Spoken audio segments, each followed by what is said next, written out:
Hello everyone and welcome to Guild Wars 2 Daily. Today we're going to be talking about mechanics related stuff. I've got 3 questions here. It's going to be a normal mechanics episode and the footage in the background comes from me, but the footage is going to be sort of stitched together some smaller things that I got while I was playing as the same character but in the Norn area, in the Wayfarer foothills.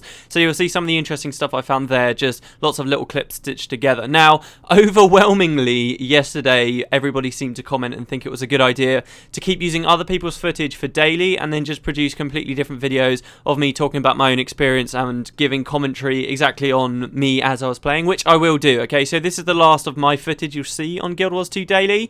I just need to figure out exactly whose footage I'm going to be using for Guild Wars 2 Daily in the future, because some of the guys that I was using before the beta haven't actually uploaded anything in a while, and I've had a lot of people say, oh hey, you can use my footage, but I haven't kept a list of that anywhere, so I need to scrabble around and figure out exactly who's offering stuff. So if you did make stuff, guys, I'll just throw it out there and you'd like to see your stuff appear on Guild Wars 2 Daily, please just leave a comment for me. That'll make it way easier for me, just so that I can actually make a list, and in the future we'll be using other people's stuff. And yeah, I'll be starting on my own personal series, commenting on all the other stuff I've got pretty quickly, so we should be seeing that hopefully from tomorrow or the day after that. But anyway, yeah, so today we're going to be talking about mechanics, and let's get started. The first question was asked by Isla Kid, who said, since you played a Char axe-wielding warrior, how did you find melee combat? I've been wandering around in World vs. World and there doesn't seem to be any incentive in being a melee character there, since most battles happen from long range and going melee would most likely end up with you on your back. I'm just wondering what your impressions are about this. Melee combat's had quite a lot of slack, actually, since the beta. A lot of people have been complaining that it's not that good, and I can see 2 main reasons for why melee isn't working very well. First is what you're talking about here, durability. In Guild Wars 2, most classes have got a capacity to attack in melee, right? In fact, I'm pretty sure all of them have got it in some form. However, not all of those classes are particularly durable. Even the heavy armor wielding classes, the Guardian and the Warrior, if they're in an environment like World vs. World where there are huge groups of people, or in PvE where there are tons of enemies spawning to come up against a huge group of people, if the numbers get too high, it doesn't matter how durable you are, even those classes are going to get down very quickly. And you will have seen on my footage, you'll probably see in the footage that I'm putting up there right now, and particularly yesterday, I was slightly out of my depth in that footage, but you can see how easy it is to die regardless of what type of armor your character's wearing. So it does raise problems for being a melee class, especially when you consider that not only can everyone play at melee, but they can also be at range. You're asking for my personal impressions. I did find quite often I was using a rifle. My 2 weapons you will have seen there actually in that particular video was me with a rifle and me with 2 axes, and a lot of the time I was using the rifle as much as I possibly could. The thing with the hammer though, which I haven't put any footage up of me using yet, today there might be some hammer stuff. The thing with using a hammer as a warrior at the very least meant I could use my rifle to get my adrenaline maxed out, and then I would swap out to the hammer and use Earthshaker to jump in. And because it was a hammer, by the nature of the fact it was a hammer, I was getting a lot of AoE control off and stunning and knocking people over and knocking them back, which did help with my survivability, but not every single weapon combination offered that. And particularly when I was using a shield, it didn't offer that much extra help. In fact, I found the shield to be quite an underwhelming weapon, really, because a lot of the time your skill 5 is your most fun skill, arguably, on the left-hand side of your bar, the most fun skill that's being dictated by your weapons. And with a shield, I wasn't really experiencing that. So even though a lot of the times I was getting downed quite quickly, I didn't want to swap to a shield because the 2 skills it was affording me didn't seem to make that much difference anyway. So that was one real problem I found with melee. Don't get me wrong, a lot of people have been complaining about melee combat. I actually used it quite often, and I did have a lot of fun experimenting with it and finding all the different ways I could play. I think mainly though that was because I was using Frenzy, and you do seem to get a lot more damage out when you are using melee weapons rather than ranged ones, and particularly with Frenzy it was very fun with most of these abilities. For example, Axe, the first attack just hits once, the second attack actually chops a foe twice in the chain, and then the third attack chops them 3 times. So all your skill 1 does, you actually get 6 hits out of that very quickly, and I found whenever I was using Frenzy with that, you would attack so fast you could get a lot of damage out, a lot more damage than I could with my ranged weapons.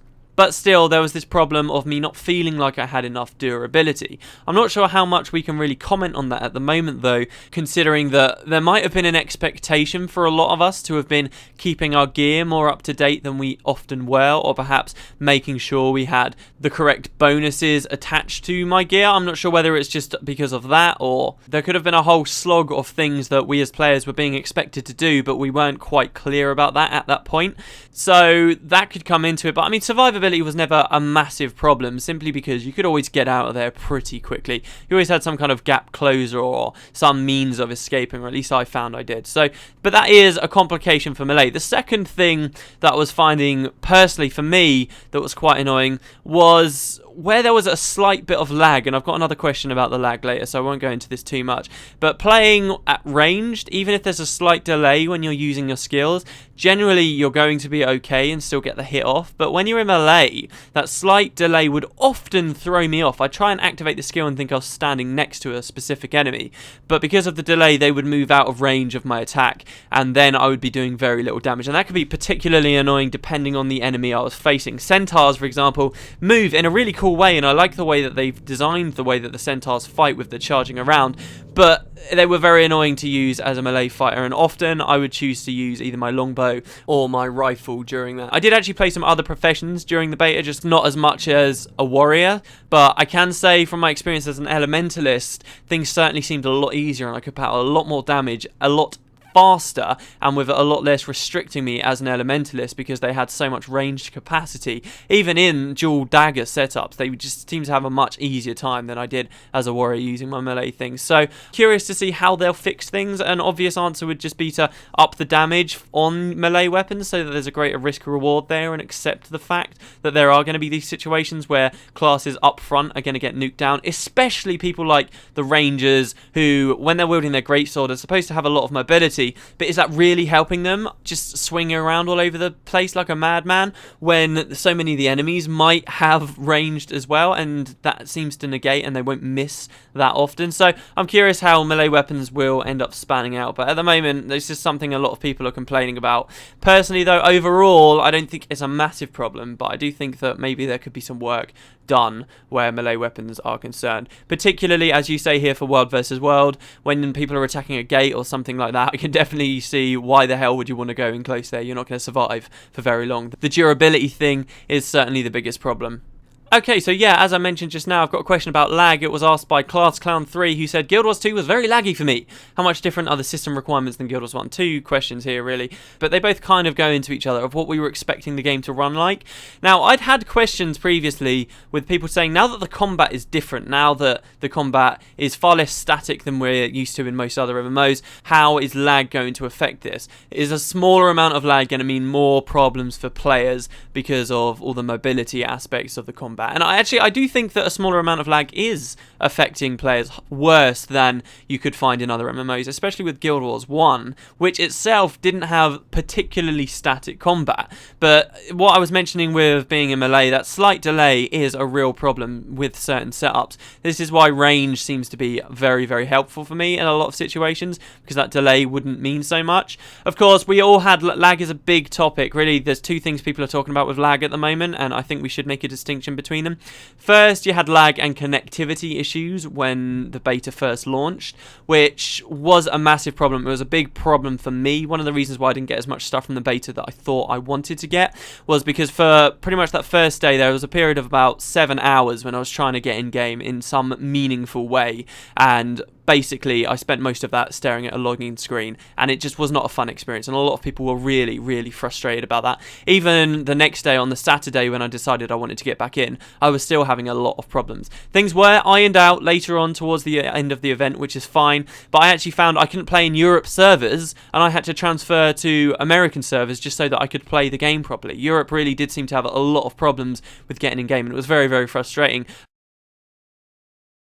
A lot of people are arguing about how much we should blame ArenaNet on this, and there's complications considering you got a lot of people in one camp are saying it's a beta, what are you expecting? You're there to test it, you're there to stress test the servers, this is the function you are serving here. And there are other people saying that they were expecting more from the beta and that it shouldn't have been the way it was because they spent money, and this access to beta was actually being given as a marketing thing, and people were kind of paying for that in one way, and then people are coming back and saying, well, no, that's just an added bonus from pre-purchasing. You haven't spent more money than you otherwise would have by pre-purchasing, so the beta is just an added benefit. You have no right to complain about the lag. I personally, even though it was very, very frustrating, I certainly wouldn't say I'm one of these people wanting my money back or anything like that. Some people are really taking it quite far, and I think obviously once the beta was fixed up, a lot of that bad blood that people were going on about and complaining about all kinds of different things did go away, because people are very quick to forget how upset they were when they couldn't get into the beta as soon as they're actually in game. But on the other hand, even though I wouldn't demand my money back or anything like that, I do think ArenaNet dropped the ball. They knew how many people had pre-purchased the game. They had a rough idea of how many people were going to come and try and get into Guild Wars 2. So I do wonder why it took them so long to fix all the issues that were happening with the lag, and so many connectivity issues. I do think that they maybe dropped the ball a little bit there. You can always expect with any beta that there's going to be some kind of problem with server lag, especially on that initial rush to get in. But it took them a very, very long time to fix things, and I'm wondering whether they had any idea whatsoever or any plans to fix things up, because I'm sure that there are a lot of people out there who that 6 hours that they couldn't get in game, or possibly longer for some people. There were some issues with pre-ordering from GameStop where people I knew couldn't get in game at all for ages and ages and ages. It took a really long time for that to be fixed. So there's probably a lot of people who were in that boat that just simply gave up on Guild Wars 2 right there and then, and you just know that it will have happened. So I would have expected more from them, and I am a bit disappointed about the lag that occurred throughout the beta weekend and all of the connectivity issues. But then again, I can say it is beta, and I'm expecting a lot of that lag we were experiencing to have gone away. I would feel pretty confident in saying that if you have a reasonable internet connection, then you're probably not going to have serious lag problems at the game at launch. If you're someone who's already got a pretty bad internet connection and you want to play Guild Wars 2, then yeah, maybe the new combat and all the new things that they're adding will make this MMO slightly harder to play than something, say, like RuneScape. It probably will have an impact on you there. But I think for most people with a reasonable internet connection, we shouldn't expect lag like we had in the beta, and hopefully this has kind of raised awareness to ArenaNet of what exact server resources they need to have the game in a reasonable state at the game's launch, in a state that we saw during the convention demos, that kind of lag-free environment I would expect to see in the game at launch. So maybe not for the next beta, maybe the next beta weekend something else will go wrong and there will be more problems. I wouldn't put that past them, but hopefully they are going to iron this out, and I would certainly expect them to. I mean, all credit to them. I mean, I am seriously not going to complain about the effort they clearly put in after the fact had happened. I think they were unprepared, definitely, but those guys, it sounds like they worked all night. Like, you could see some of the tweets. They were up working on these issues very, very late into the night and trying their very best to iron things out. So obviously they are very hard at work, and they did do a very good job at fixing things up, at least before the weekend was over. And don't forget that it was the weekend. These people weren't working their normal hours. They were trying very hard to fix things up. So yes, I do think that they were unprepared, but yes, they did try very hard to fix things. And you know, it will happen next beta weekend. Something else probably will go wrong, but that is the nature of betas. And I'm sure, as I say, by release, I'm not expecting lag to be a big problem through normal gameplay in a normal environment for the game. As for system requirements, it seems like they're certainly still working on that. We heard for a long time that the game wasn't going to have very high system requirements, and in fact at the convention demos, as I just said, you could see what the systems were running on, and they weren't particularly beefy systems.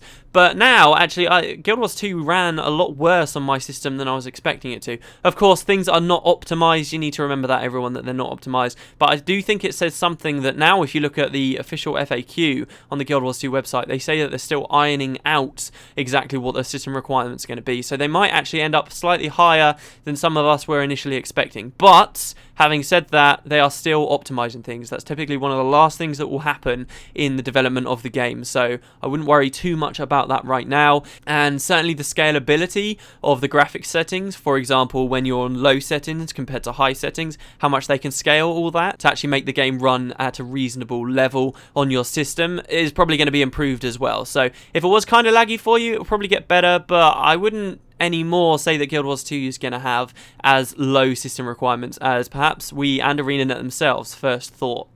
Well, I did have another question, guys, but since we've been talking for so long, I guess I'll wrap this one up here for today. Thanks very much for watching Guild Wars 2 Daily. And again, if you do have any footage you wouldn't mind being on this, or you've offered it to me before, please feel free to leave a comment, because I'm going to be running around trying to create a list now of all the different places we can go to get footage from. And yeah, hopefully I'll have some more Guild Wars 2 content of my own, talking about my own experiences going forward. So yeah, thanks again, guys, for watching, and I'll see you tomorrow.